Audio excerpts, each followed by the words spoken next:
Hi, it's Callan with JB Racing. Today we have a flywheel that's come into rebuild, and it's pretty cool. This one was built in February of 1999 by Jim. This one was built pre-CNC machine. So all this, the turning was all done on a manual lathe, the drilling on a manual mill. It's been in the car. I'm not sure if it's been rebuilt before today, but it's here to get a new friction surface and then a check over and some other stuff that was missing a bolt. There's a steel bolt ring that goes here so that this stuff doesn't happen when you put the bolt on it, and it was missing that. But it's pretty cool to see the difference from CNC machine over here to the manual over here. Everything is straight lines instead of nice and swoopy curves. And on the back, all this is, you know, round and nice radiuses everywhere. And this one is all straight walls, everything. It's really cool. And then you can see the difference here. This one is nuts everywhere, and we've got some tapped ones in here and nuts. This one has 10 bolts for each thing, and this is 8, the newer version. So that kind of switched around early 2000s, I think. So not much after this one, but it's really cool to see the old school, just how it was before CNC, but mainly stamping in the part number. The logo is this instead of being a machined engraved logo in the part, and then the date code is stamped in by hand instead of being machined in by the engraver, and doesn't have a part number on it. This has a part number. This old one does not have a part number on it. So it's just really early and all that. They later on, I've seen other pictures of other manual ones that had part numbers stamped in them. This one doesn't have a part number. I think some of this is some of the very first stuff that he was doing, and it's really cool. SAE threads in here. These are all SAE. This one over here, this is metric hardware. Changed later when all this stuff kind of changed. It's really cool. So we're going to rebuild this one. We call this one a 10 bolt, and we call this an 8 bolt because of the friction surface bolts. So we're going to get we still have some of these, not a lot, but we have some of these in stock that we're going to use to replace this one. So we'll go through the rebuild real quick. All right, we're doing a rebuild on this flywheel here. So every JB Racing flywheel we offer a rebuild service for. You send it back to us, we change friction surface, we inspect the whole thing first. So we're going to look at this whole flywheel, see if there's any issues that we see before we take any hardware out. We do a friction surface change, it's new hardware, we get new clutch hardware, it gets rebalanced to confirm or rebalance with the new friction surface. We clean this thing as clean as we possibly can so that it's nice and fresh coming back to you. We'll inspect the ring gear. We've had some that have a tooth missing. Okay, it needs a ring gear. If it needs, we look at this stuff here and make sure the bolts haven't galled all this one. This one has, but it's okay. It'll get a new bolt ring and new bolts.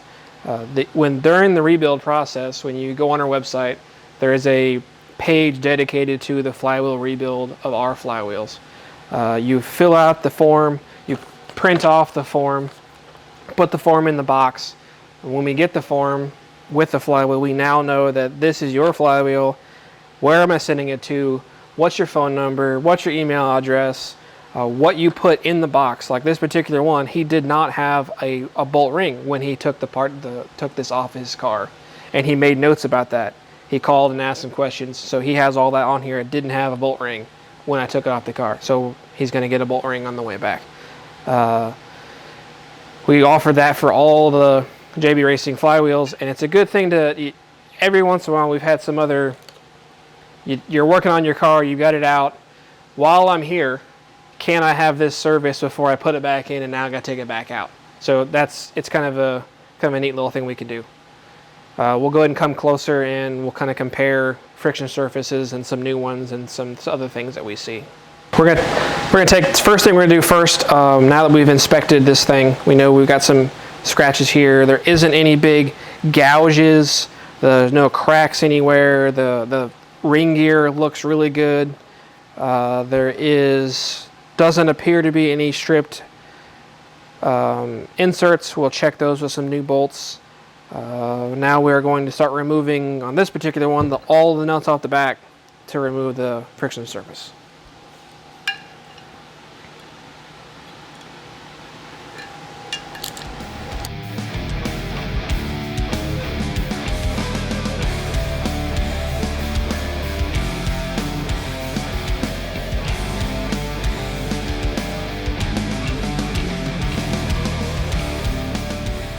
All right, now we got the bolts out of the friction surface. We can kind of compare new friction surface to this current one. This one in this car been parked a long time. It was stuck. So you might be able to see there is some pitting in this friction surface from the clutch disc, and you can see these radial lines from the pads on the clutch disc were stuck to this together. And this one of the reasons why he wants to replace it, because it is pitted pretty good. Here is a new one, and kind of compare.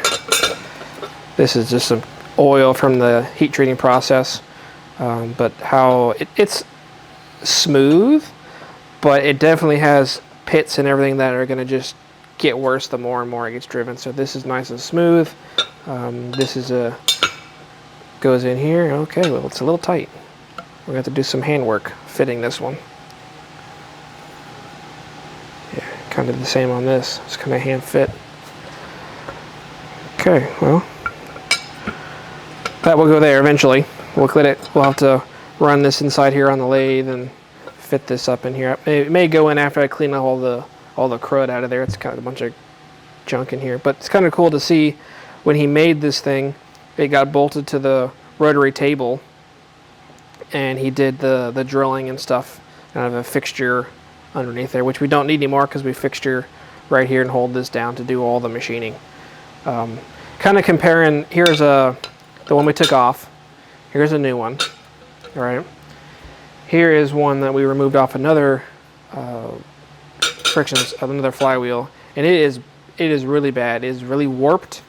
It is purple on the edge. We'll have to hold the camera and you can kind of see the colors, the rainbow colors in there, and it is not flat anymore. It is cupped pretty good. Here's a new one. Let's see if we can do it this side, and you can see the gap to that one there, and it pulls in. So it is cupped pretty good, and that was one of the symptoms. This guy had some issues.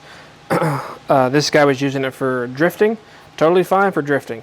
Just you have to keep an eye on the friction surface when you are doing a lot of slipping, a lot of on-off the clutch, and a lot of heat gets in this thing, and this is just where it goes. But you can kind of see how bad it can get, and this isn't the worst one on the planet. This one also is not the worst one. I've seen worse ones. It's just the ones we have. We've seen them now before where this whole friction surface is purple, like these spots are here. The whole thing is purple, and that's pretty bad. A lot of slipping happened there.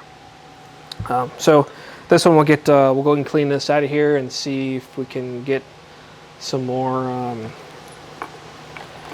some of the junk out of here. See if this one will go in before we go over to the manual lathe and start cleaning it up.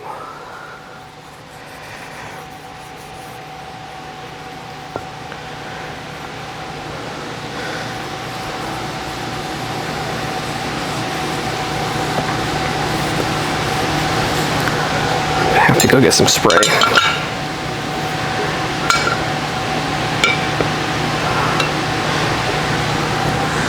It's a little tight on the inside, I think. Yeah. Looking at this one, kind of see the outside edge is dark and still has laser marks in it. The inside is shiny, so they fit the inside lip, which is what's hitting here when you fit the inside, and slide it in there. Just a little tight. He removed that feature, and this is probably the reason why that feature's removed. The new ones don't have this lip here, just the outer lip. So this blends into the all this in here, not having this register here. It kind of does the other way, it registers the outside.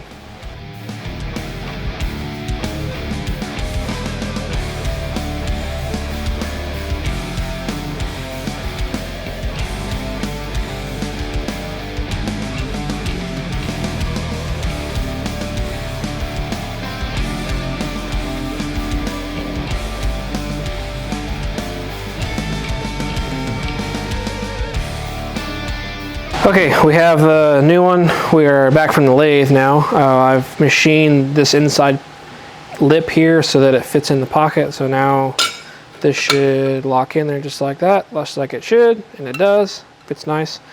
The new versions of this flywheel, like I said, don't have this lip in here, so this inner side we don't have to fit nice and tight like that. It goes in and bolts in, and it does a little different. So we're ready to put some new hardware in here, and we'll get some hardware going and all back together, and then we'll check some of this other stuff here.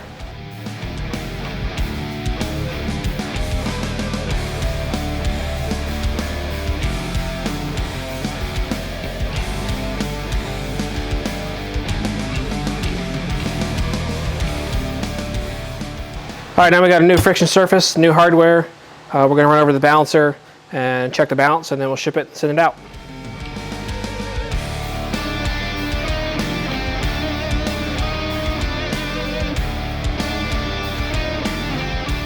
Okay, we're all balanced. It'll get packaged up now and sent back to the customer. See you guys in the next video.